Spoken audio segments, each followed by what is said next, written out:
Before we begin, this video is sponsored by Fume. I don't know about you, but there's nothing I love more than air. I consume it whenever I can. In fact, I think I need it to live. Flavored air, however, now that's interesting. Fume is an award-winning flavored air device designed to help kick bad habits. It contains no vapor, no nicotine, no batteries, and the flavored cores are non-toxic and consist of great tastes such as mint, pepper, orange vanilla, and my two personal favorites, raspberry lemon and grapefruit. As you probably know from my videos, I have really bad anxiety, and when sitting about with my hands free on the couch or when writing scripts, I have a habit of biting my nails and fingers, causing these calluses. Sometimes I would chew on a pen, but that's not exactly a great idea, so for me, Fume acts as a weirdly satisfying fidget device. It's designed with clicks, snaps, and a magnet lock, serving as a healthy, fun distraction, while the flavors themselves are subtle and pleasant, making me feel like a kid with candy. I mean, if vapor is like a sticky soda, then Fume cores are like a calming herbal tea. Fume is backed by doctors in the US, and they continually invest in third-party studies to ensure the safety of their products, so having served over 150,000 customers,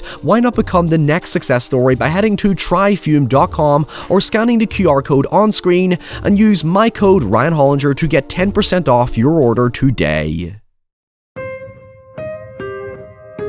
Typically, it's the simplest, most unassuming found footage films that prove to be the most effective, and in the case of 2015's Be My Cat, a film for Anne, writer, director, and star Adrian Toffi demonstrates an acute understanding of what makes eccentric yet seemingly mundane characters the most terrifying. Edited from 25 hours of footage discovered at a crime scene in Romania in May 2014, Adrian, a meta-fictional version of himself akin to Man Bites Dog, speaks directly to the camera, explaining that his personal film is his bid to convince Anne Hathaway, you know, Catwoman, to star in his upcoming amateur film Be My Cat. He begins by briefly introducing us to his mother and family home like a giddy child gifted a camera for Christmas, and proceeds to take us to a secluded building mere minutes down the street that he claims he has rented to shoot what he thinks will be an Oscar-winning film. At first, you're kinda charmed and sympathetic of his seemingly naive innocence. Perhaps he has development issues, maybe he's on the spectrum, he appears genuinely happy and excited, and as far as we can tell, he's pretty harmless. However, you know that's obviously not going to be the case when he openly reveals he manipulated 3 local actresses to appear in what they think is the film, when really his aim is to use them to provide a sort of proof of concept for how he eventually intends to direct Hathaway in his film. As events progress, Adrian, the actual director, not the character, presents us with subtle, enigmatic clues that build up a troubling profile of a man deeply obsessed with an actress he desires to be with. In fact, deep down, he believes he's destined to be with her. Yet, even when cracks in his mask crumble into craters, you're still continually left uncertain just how in touch with reality this disturbed, deeply delusional man truly is. Be My Cat is a pure psychological thriller through and through. In fact, you might find yourself making comparisons to 2014's character study Creep about a filmmaker who's lulled into the world of an eventual killer, but between them, Be My Cat just feels much more unnervingly real and oppressive, and for me that's because I couldn't look past what I suspect is at least partially the real-life inspiration behind it. Between 1993 and 1996, pest exterminator Ricardo Lopez began documenting his increasingly violent and delusional obsession with Icelandic singer Björk. Sourced from academic journal Homicidal Celebrity Stalkers by Schlesinger and Mesa, in Stalking, Threatening and Attacking Public Figures, a psychological and behavioral analysis edited by Meloy, Sheridan and Hoffman, just in case you really wanted to press yourself, Lopez talked extensively about worshipping and desiring to be by Björk's side all the time, and sent her countless fan letters in admiration, seemingly expecting a personal reply. In fact, if you're familiar with Eminem's very harrowing song Stan, you kinda get an idea for where this is going. The thing was, Lopez was plagued with intense insecurities about his appearance and lifestyle, and believed it would harm his relationship with Björk, even indicating intentions to off himself. However, it was when Björk entered an interracial relationship did Lopez become become loathsome and homicidal, soon conceiving a bomb containing sulfuric acid that he mailed to her address in London that he believed would serve as a punishment for what he felt was a betrayal. The dude was also just a big fucking racist. He eventually shot himself and left behind 22 hours of videotapes for the FBI showing his complete descent into madness. His rotting corpse discovered several days later, and thankfully authorities were able to intercept the bomb, and Bjork, while traumatized, was unharmed. It's a harrowing story of oblivion meeting oblivious that, when put into the context of Be My Cat, makes the reality of the film take on a whole new weight and meaning. Suddenly, Adrian's confusing, sometimes nonsensical stream of consciousness begins to feel chillingly authentic. Oh, wait! Love me. Don't touch me! You love me. You love me. You love me. The meat of the tension rests in the ambiguity of how much Adrian lives in reality compared to the fantasy he's created for himself. Now, using the Wayback Machine, I was able to access Adrian Tofe's production insights on the original film's website that greatly put the film's eerie, uncertain reality into perspective. So it turns out the film actually was pieced together with 25 hours of footage because Adrian, the director, had a method involving improvising scenarios and relying on the editing process to piece together the story, which to his own admission was risky and haphazard, but did allow for much more naturalistic results, as is the case when Adrian, the character, meets his first actress, Sonia. Young, eager, and left off by her proud parents, Sonia is invited to improvise a scene where she plays a famous movie star while Adrian plays a stalker that she's directed to overcome. It's clear he intends for her to impersonate Anne Hathaway, while he essentially plays himself in a strangely perverse meta self-aware imagining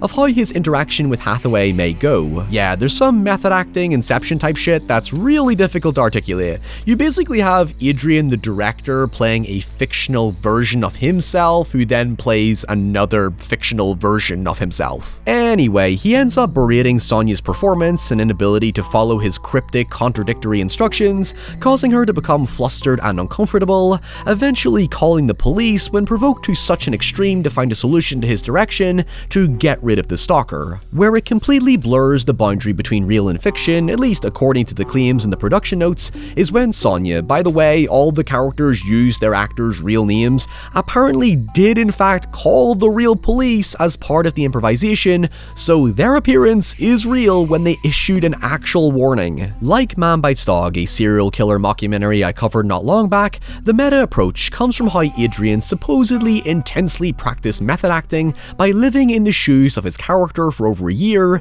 and then notably directed the film in character, thus it becomes this weirdly immersive performance art, I guess. There's a paradox in that what you see is technically real if fictional. Adrian stays in character, they are really improvising, and there is no crew or production coordination. It truly is just a guy with a camera method acting as a stalker, so the discomfort you feel watching him get aggressive with an innocent actress on the street is probably how I felt making the film. In fact, in advance of shooting, he asked his 3 actresses to read his found footage manifesto, which I read myself, and yeah, it pretty much covers the methodology of what makes an effective found footage film, but the point that stands out in particular is when he explains Romanian acting coach Ion Kujar's method of focusing on psychological realism and creating tangible scenarios to maintain the illusion that what we're seeing is real, as opposed to the cinematic artifice we're accustomed to.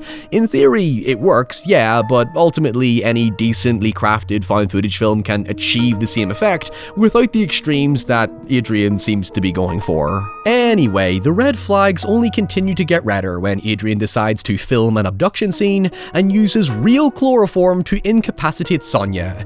In the film world, I mean, obviously there were still boundaries in place. He proceeds to take Sonia to the building he rented, undresses her to put her in a catsuit because Catwoman, but he claims to have no joy in doing this as he addresses the camera as though directly talking to Anne Hathaway, reassuring her that he is still reserved exclusively for her. The next day, we're forced to witness a gruelingly prolonged scene where he threatens a restrained Sonia with a knife, claiming it's all part of the film, which, I mean, yeah, it technically is. And of course, he concludes that as part of his method acting, she must literally die for the role of a lifetime, calls her a sacrifice, and strangles her to death. Yeah, we still have 2 more actresses to worry about. The way he attempts to badly justify his murder to us is that because it's all a film apparently, he can blame his actions on his character, but it is still just another version of himself anyway, so all we can really say is that he's clearly detached from reality. He talks about method acting as a way to surrender the ego, but really I think it's reinforcing his. He relishes in the power dynamic of being a director toying with his actresses as if they're disposable objects. However, in an interesting twist, the film refrains repetition by introducing the next 2 actresses as much more dominant personalities who gradually reveal Adrian's implied fear of women. The first is Flory, who Adrian discovers used younger photographs of herself during the online casting call, leaving him angered, upset, and betrayed that she doesn't fit the appearance he was expecting. It even turns out that Flory shows interest in Adrian when becoming flirtatious and then just straight up offering to fuck the guy, ironically intimidating him, making him worried about how Anne may react, giving him his comeuppance because now the shoe of deep discomfort is on the other foot. But before we see how Adrian plans to get rid of her, as he puts it, we cut to our third actress Alexandra, and turns out he decided to keep Flory alive? Oh, that's good. Oh, she's even a fan of Anne Hathaway, it turns out, so, maybe things might work out, who knows? They're not. Brace yourself, because back at his, film lair, I guess we'll call it, he restrains Flory and asks Alexandra to wait outside so he can continue his supposed incomplete kidnapping scene, and what we proceed to witness is 3 full minutes of torture as he butchers Flory alive. The thing is, while you anticipate murder, you never expect depravity. Admittedly, the effect is weakened by the obvious fake blood, which Adrian himself even admits in the production notes, but like with Sonia's scenes, it's held together by the rawness of the performances and the relative monotony of the sudden outburst of violence and everything built around it. Adrian's behaviour, as insidious as it is either always shown in plain sight or just out of reach of the public. Hell, during this scene, Adrian's neighbours even arrive to check on the screams, and he somehow convinces them he's making a film, which, yeah, he is, and they believe him and leave Flory helpless and alone. It strongly reminded me of that Hi Walter hoax video where a guy talks to his camera and introduces his new girlfriend who's tied up in the bathroom, and it caused police to investigate it in connection with the 2009 disappearance of Kyla Berg, and thankfully they found out it was fake. Broadly speaking, I guess you could argue the thesis of the film is to truly warp our perception of how far a found footage film can go for the purposes of authenticity. Although part of me sees the movie as perhaps a satirical comment on the extremities of method acting and becoming so psychopathically involved in your character. Like how he describes Sonia as dying for the performance of a lifetime, he sees Flory's torture as her literally suffering for her art. Granted, it's not the first time I've seen a found footage film deal with the subject of making something feel real and as authentic as possible. The Dirties does it deceptively well, but I'm not going to spoil that one here. However, the conclusion takes a surprisingly different turn than I anticipated, when Adrian seems to grow an emotional attachment to Alexandra, mainly because she looks like Anne Hathaway apparently. I mean, I don't see it, but who the fuck am I to rationalize with this guy? I really just wanted this awkward, uncomfortable movie to end so I could get back to watching Anne Hathaway's lip sync battle. Alexandra soon finds Flory's body and is immediately backed into a corner by Adrian, who attempts to reason with her despite wielding a knife and threatening to stab her if she tries to escape. He ends up revealing his traumatic childhood, where being bullied and humiliated caused him to grow an over-attachment to home and essentially hide in character to avoid his fears of just being himself. The thing is, on the one hand, you can be empathetic of his story, but on the other, he's still murdered 2 women and potentially going 3 for 3, so whatever cinematic redemption arc he thinks he can give his character isn't realistically achievable.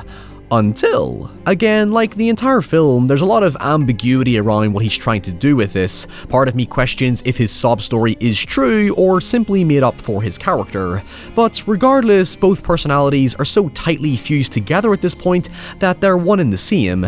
In fact, ironically, in reference to the Batman series Hathaway starred in, he's lived his obsession long enough to become the villain. Alexandra soon sees an opportunity to exploit his apparent weakness. She feeds his ego by encouraging him to go to Hollywood, find Anne, and tell her how he truly feels, he can finally become the man he's cowered away from and find the happy ending for his character. Convinced by this, Adrian asks Alexandra to give him a head start before she calls the police, to which she smiles and reassures him, causing Adrian to return to his giddy opening self, realizing he no longer needs his film, rendering his actions pointless because his long-time dream of being with Anne Hathaway will soon become a reality. A reality unbeknownst to him will continue to forever be all in his head. I am aware that this is supposed to be part of a planned trilogy, but as a standalone film in the age of social media, Be My Cat is so effectively enigmatic that I don't want to know anything else about what the sequels could potentially be. So thank you so much for recommending me this. I had never heard about it until people started telling me about it in the comments. I can understand why people wanted me to review it after Man Bites Dog, because it works as such a sort of contemporary twist on a similar idea, if conceptually quite different in how they approach it. But anyway, I'm always looking for unique and unusual watches, especially in the found footage and mockumentary genre, so if you have any, please do tell me about them in the comments below. And until next time, stay safe, stay away from cats, and I'll see you all very soon. Bye.